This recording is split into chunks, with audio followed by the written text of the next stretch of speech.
नमस्कार जोहार, आप लोग का अल्फा इसमें स्वागत है। चलिए आज हम लोग करते हैं मॉडल नंबर 2 और झारखंड हिस्ट्री से आज हम लोग कर रहे हैं। तो इसमें आज हम लोग करेंगे प्राचीन काल में झारखंड और मध्यकाल में झारखंड। प्राचीन काल में झारखंड क्या था और मध्यकाल में झारखंड क्या था, इससे आज हम लोग ऑब्जेक्टिव करेंगे। और आज हम लोग जो करेंगे ऑब्जेक्टिव टॉप 50 प्रश्न करेंगे। चलिए जल्दी जल्दी करते हैं। पहला प्रश्न, अफजल खान ने जहांगीर के शासनकाल में किसके विरुद्ध सैन्य अभियान चलाया था? अफजल खान ने जहांगीर के शासनकाल में किसके विरुद्ध सैन्य अभियान चलाया था? तो पलामू के चेरो राजाओं के विरुद्ध चलाया था। ठीक है। शेर शाह के सेना नेक्स्ट प्रश्न, दूसरा प्रश्न, शेर शाह के सेनापति खवास खान ने चेरो महारत चेरो को हराकर एक हाथी प्राप्त किया था। उस हाथी का क्या नाम था? प्रश्न नंबर फिर से सुनिए। शेर शाह के सेनापति खवास खान ने चेरो महाराजा महारत चेरो, कौन था चेरो राजा?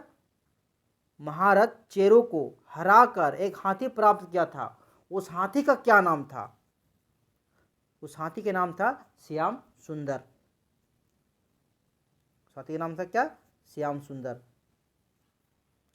नेक्स्ट प्रश्न है, कौटिल्य के अनुसार झारखंड के किस तरह की शासन प्रणाली स्थापित थी? कौटिल्य के अनुसार झारखंड में किस तरह की शासन प्रणाली स्थापित थी? तो गणतंत्र था झारखंड में। ठीक है। नेक्स्ट प्रश्न है, किस शासक को झारखंडी सुल्तान कहा जाता है? किस शासक को झारखंडी सुल्तान कहा जाता है? आदिल शाह द्वितीय को झारखंडी सुल्तान कहा जाता है। किसे? आदिल शाह द्वितीय को झारखंडी सुल्तान कहा जाता है। पांचवा प्रश्न है, पातशाहनामा एवं आलमगीरनामा के अनुसार औरंगा नदी के किनारे चेरो राजा साहब राय तथा औरंगजेब के सेनापति कौन दाऊद खां के बीच युद्ध किस वर्ष हुआ जिसमें साहब राय की पराजय हुई? जिसमें साहब राय की पराजय हुई। एक बार फिर से प्रश्न सुनिएगा। पातशाहनामा एवं आलमगीरनामा के अनुसार औरंगा नदी के किनारे चेरो राजा साहब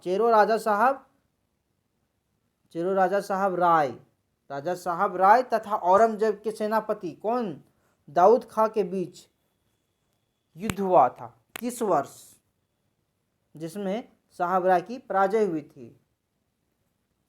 तो 1660 ईस्वी में हुआ था। कब? 1660 ईस्वी में। नेक्स्ट प्रश्न है, छठा प्रश्न, कोकरा के नागवंशी राजा को मुगल कालीन ग्रंथों में क्या कह के पुकारा गया? कोकरा के नागवंशी राजा को मुगल कालीन ग्रंथों में क्या कह के पुकारा गया है? तो जमींदार एक खा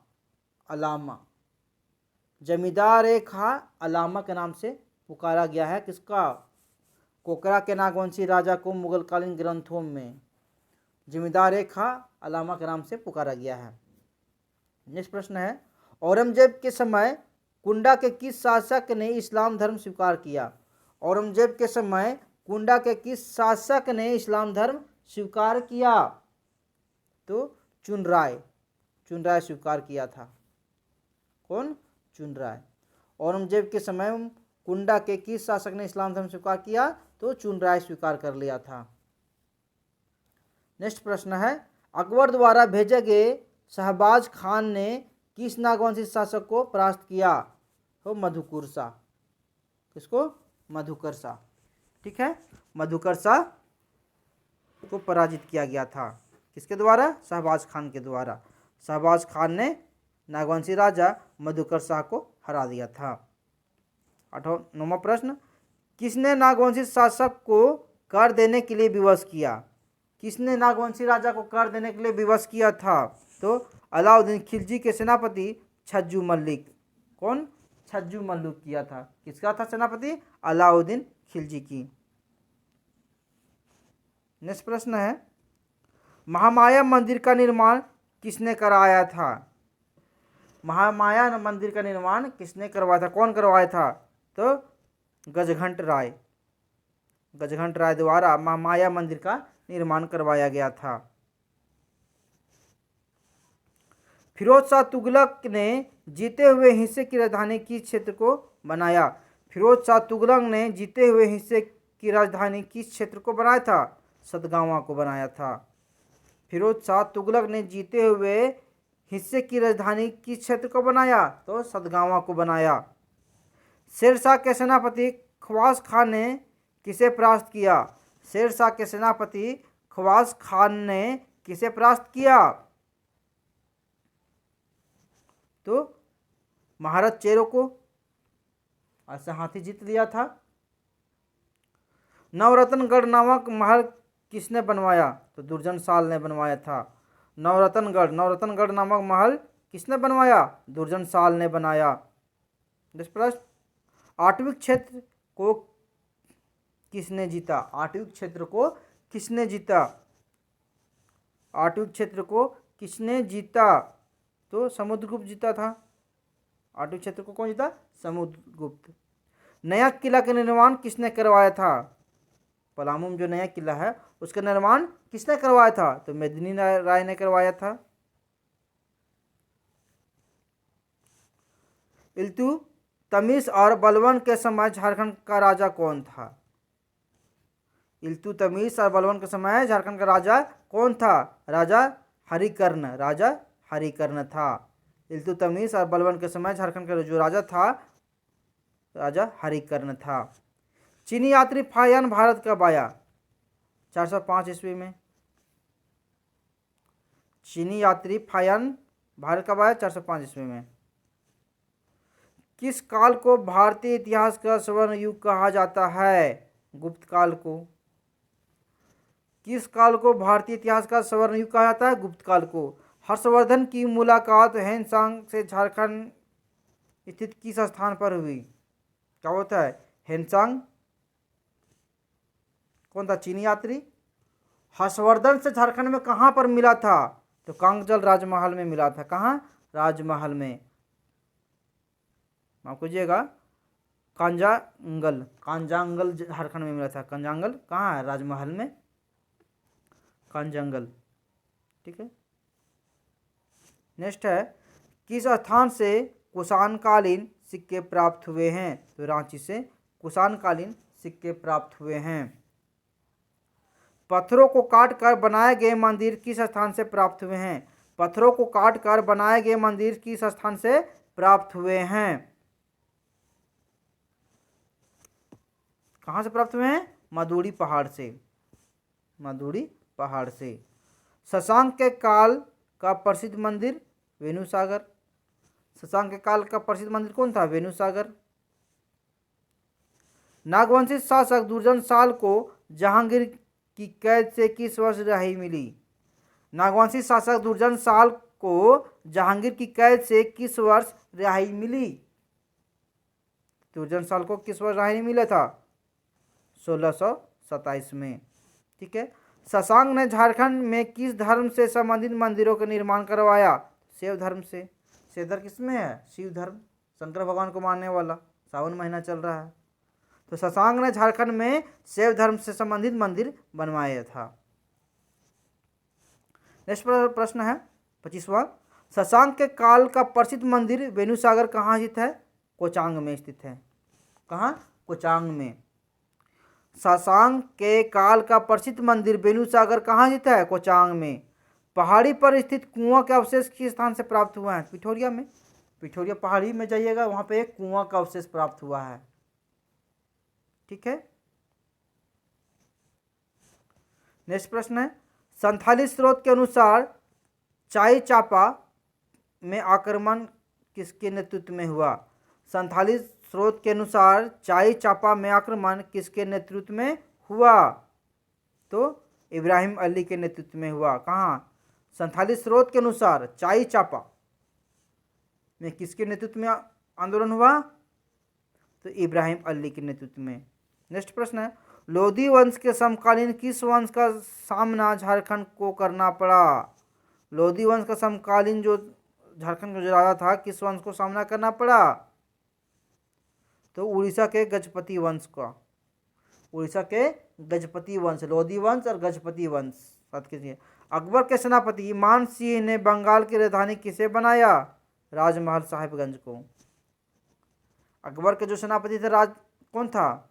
मान सिंह। उसने बंगाल की राजधानी बनाया था राजमहल साहिबगंज को। नेक्स्ट प्रश्न, अनंत राय की मृत्यु के बाद किस वर्ष सहबल राय पलामू का शासक बना? अनंत राय की मृत्यु के बाद सहबल राय पलामू का शासक कब बना? तो 1612 में बना। किस स्थान से इंडो सिथियन सिक्के प्राप्त हुए हैं? किस स्थान से इंडो सिथियन सिक्के प्राप्त हुए हैं? कहाँ से प्राप्त हुए हैं? तो चाईबासा से इंडो सिथियन सिक्के प्राप्त हुए हैं, चाईबासा से इंडो सिथियन सिक्के। आईने अकबरी के अनुसार हजारीबाग के 6 और चंपा परगना किस सूबा में शामिल थे? क्या बोल रहा है? आईने अकबरी के अनुसार, आईने अकबरी, अकबर का जो था आईने अकबरी के अनुसार हजारीबाग के 6 और चंपा परगना, परगना मतलब जिला, किस सूबा में शामिल थे? किस सूबा में शामिल थे? तो बिहार में। किस शासक ने झारखंड में स्थित सभी बौद्ध केंद्रों को नष्ट कर दिया था? किस शासक ने झारखंड में सभी बौद्ध केंद्रों को नष्ट कर दिया था? शशांक किया था। बौद्ध वृक्ष को ही काटा था, शशांक ने काटा था। नेक्स्ट प्रश्न है, नागवंशी शासक दुर्जन साल ने मुगल शासक जहांगीर को कितने रुपये वार्षिक कर देना स्वीकार किया? 6000 रुपया। नागवंशी शासक दुर्जन साल ने मुगल शासक जहांगीर को कितने रुपये वार्षिक कर देना स्वीकार किया? 6000 रुपया देना स्वीकार किया था। महामाया मंदिर का प्रथम पुरोहित कौन था? हरिनाथ था। महामाया मंदिर का प्रथम पुरोहित कौन था? तो हरिनाथ था। अफजल खान के आक्रमण के समय पलामू का शासक कौन था? अफजल खान के आक्रमण के समय पलामू का शासक कौन था? अफजल खान जब आक्रमण किया था पलामू में, उस टाइम पलामू के शासक कौन था? तो चेरवंशी शासक अनंत राय था। कौन? चेरवंशी शासक अनंत राय। अफजल खान के जो सेनापति जब आक्रमण किया पलामू में, उस टाइम चेरवंशी शासक अनंत राय था, राजा पलामू का। टांगीनाथ का मंदिर कहाँ स्थित है? टांगीनाथ का मंदिर कहाँ स्थित है? तो गुमला में टांगीनाथ का मंदिर स्थित है। और 30 नंबर प्रश्न होता है, 13वीं शताब्दी में बख्तियार खिलजी ने नादिया पर आक्रमण किस रास्ते का प्रयोग करके किया? 13वीं शताब्दी में बख्तियार खिलजी कौन था? इन नालंदा में आग लगा दिया था। ठीक है, तो 13वीं शताब्दी में बख्तियार खिलजी ने नादिया पर आक्रमण किस रास्ते का प्रयोग करके किया था? तो किस रास्ते का प्रयोग किया था? झारखंड से होकर किया था, झारखंड से होकर बंगाल गया था। औरंगजेब के शासनकाल में कोपरा का नागवंशी राजा कौन था? कोपरा का नागवंशी राजा कौन था? औरंगजेब के शासनकाल में कोपरा का राजा कौन था? तो रघुनाथ शाह था। कौन? रघुनाथ शाह था। 40वां प्रश्न कहता है, दुर्जन साल ने किस स्थान को अपनी राजधानी बनाया? दुर्जन साल ने किस स्थान को अपनी राजधानी बनाया था? तो दोईसा को बनाया था। किसको? दोईसा को। महामाया मंदिर कहाँ है? तो गुमला में महामाया मंदिर है। फिरोज शाह तुगलक ने हजारीबाग पर आक्रमण करके किस क्षेत्र के एक बड़े हिस्से पर कब्जा कर लिया, विजय प्राप्त कर लिया था? फिरोज शाह तुगलक ने हजारीबाग पर आक्रमण करके किस क्षेत्र के एक बड़े हिस्से पर विजय प्राप्त कर लिया था? तो सतगावा को कर लिया था। अशोक द्वारा जनजातियों के बीच बौद्ध धर्म प्रचार के लिए किसे भेजा जाता था? तो आठवीं को भेजा जाता था। किसको? आठवीं को। अशोक द्वारा जनजातियों के बीच बौद्ध धर्म के प्रचार के लिए किसे भेजा जाता था? तो आठवीं को भेजा जाता था। मुगल शासक जहांगीर ने दुर्जन साल को कितने वर्षों तक कैदी बनाए रखा? तो 12 वर्ष तक। मुगल शासक जहांगीर ने दुर्जन साल को कितने वर्षों तक कैदी बनाए रखा? 12 वर्ष तक कैदी बनाए रखा था दुर्जन साल को। कौन? मुगल शासक जहांगीर ने। जहांगीर द्वारा दुर्जन साल को 12 साल तक कैदी बना के रखा गया था। 45 नंबर प्रश्न बोलता है, प्राचीन काल के शासकों में वह कौन सा प्रथम शासक था जिसकी राजधानी झारखंड क्षेत्र में थी? प्राचीन काल के शासकों में वह कौन सा प्रथम शासक था जिसकी राजधानी झारखंड क्षेत्र में थी? तो शशांक। ठीक है, शशांक की राजधानी कहाँ थी? झारखंड क्षेत्र में थी। नेक्स्ट प्रश्न, भारत का नेपोलियन किस राजा को कहा जाता था? भारत का नेपोलियन किस राजा को कहा जाता था? तो समुद्रगुप्त को कहा जाता था। भारत का नेपोलियन किस राजा को कहा जाता था? तो समुद्रगुप्त को। 47 नंबर प्रश्न बोलता है, शाहजहां के शासनकाल में शाइस्ता खां, कौन? शाइस्ता खां ने पलामू के चेरो राज पर आक्रमण किया, उस वक्त वहां का राजा कौन था? शाहजहां, क्या बोल रहा है? शाहजहां के शासनकाल में शाइस्ता खां ने पलामू, कौन? शाइस्ता खां ने पलामू के चेरो राज्य पर आक्रमण किया था, उस वक्त वहां का राजा कौन था? पलामू का कौन राजा था उस टाइम? तो तेजराय था। कौन? तेजराय। रघुनाथ शाह ने किस मंदिर का निर्माण करवाया? तो मदन मोहन मंदिर का, मदन मोहन मंदिर का निर्माण करवाया था। रघुनाथ शाह ने किस मंदिर का निर्माण करवाया? मदन मोहन मंदिर का निर्माण करवाया। झारखंड का कौन सा क्षेत्र था जो मुस्लिम आक्रमणों से पूर्णतः बचा हुआ था? झारखंड का कौन सा क्षेत्र था जो मुस्लिम आक्रमणों से पूर्णतः बचा हुआ था? तो धनबाद। धनबाद क्षेत्र जो था जो मुस्लिम आक्रमणों से पूर्णतः बचा हुआ था। नेक्स्ट प्रश्न 50 नंबर, पुराना पलामू किला किस शासक के काल में निर्मित हुआ था? पुराना पलामू का किला, पलामू का जो पुराना किला है, किस शासक के शासनकाल में निर्मित हुआ था? प्रताप राय के शासनकाल में। तो पलामू का जो पुराना किला है प्रताप राय के काल में से निर्मित किया गया था। चलिए टॉप 50 प्रश्न हो गया। फिर अगला नेक्स्ट प्रश्न जो करेंगे हम लोग मॉडल नंबर 3 करेंगे, झारखंड के क्षेत्रीय राजवंश से प्रश्न करेंगे। तब तक के लिए जय झारखंड, फिर मिलेंगे नेक्स्ट क्लास में।